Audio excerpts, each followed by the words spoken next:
Hey everyone, I want to talk about something important today because it's time to get back to our roots around free expression on Facebook and Instagram. I started building social media to give people a voice. I gave a speech at Georgetown 5 years ago about the importance of protecting free expression, and I still believe this today. But a lot has happened over the last several years. There's been widespread debate about potential harms from online content. Governments and legacy media have pushed to censor more and more. A lot of this is clearly political, but there's also a lot of legitimately bad stuff out there. Drugs, terrorism, child exploitation. These are things that we take very seriously, and I want to make sure that we handle responsibly. So we built a lot of complex systems to moderate content. But the problem with complex systems is they make mistakes. Even if they accidentally censor just 1% of posts, that's millions of people. And we've reached a point where it's just too many mistakes and too much censorship. The recent elections also feel like a cultural tipping point towards once again prioritizing speech. So we're going to get back to our roots and focus on reducing mistakes, simplifying our policies, and restoring free expression on our platforms. More specifically, here's what we're going to do. First, we're going to get rid of fact checkers and replace them with community notes similar to X, starting in the US. After Trump first got elected in 2016, the legacy media wrote non-stop about how misinformation was a threat to democracy. We tried in good faith to address those concerns without becoming the arbiters of truth. But the fact checkers have just been too politically biased and have destroyed more trust than they've created, especially in the US. So over the next couple of months, we're going to phase in a more comprehensive community notes system.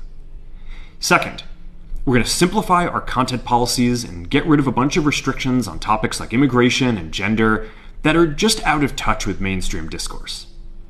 What started as a movement to be more inclusive has increasingly been used to shut down opinions and shut out people with different ideas, and it's gone too far. So I want to make sure that people can share their beliefs and experiences on our platforms. Third, we're changing how we enforce our policies to reduce the mistakes that account for the vast majority of censorship on our platforms. We used to have filters that scanned for any policy violation. Now, we're going to focus those filters on tackling illegal and high-severity violations.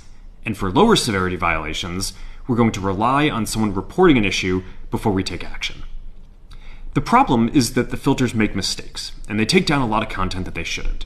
So by dialing them back, we're going to dramatically reduce the amount of censorship on our platforms.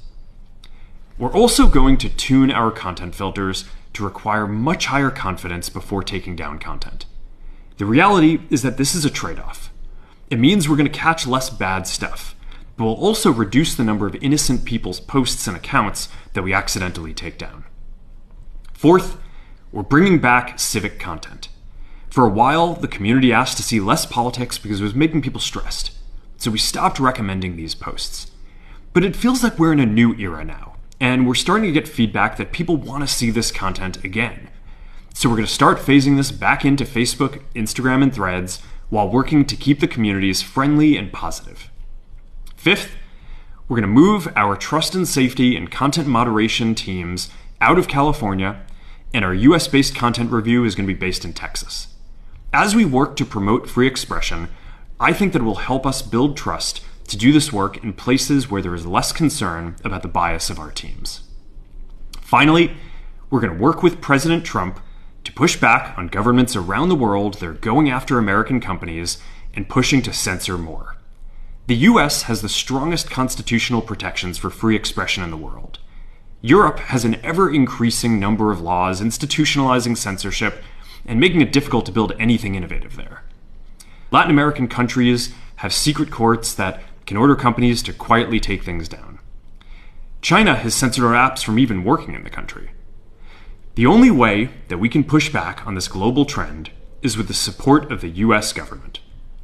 And that's why it's been so difficult over the past 4 years when even the US government has pushed for censorship.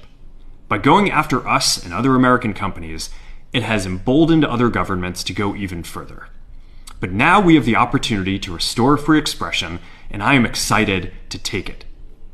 It'll take time to get this right, and these are complex systems. They're never going to be perfect. There's also a lot of illegal stuff that we still need to work very hard to remove. But the bottom line is that after years of having our content moderation work focus primarily on removing content, it is time to focus on reducing mistakes, simplifying our systems, and getting back to our roots about giving people voice. I'm looking forward to this next chapter. Stay good out there, and more to come soon.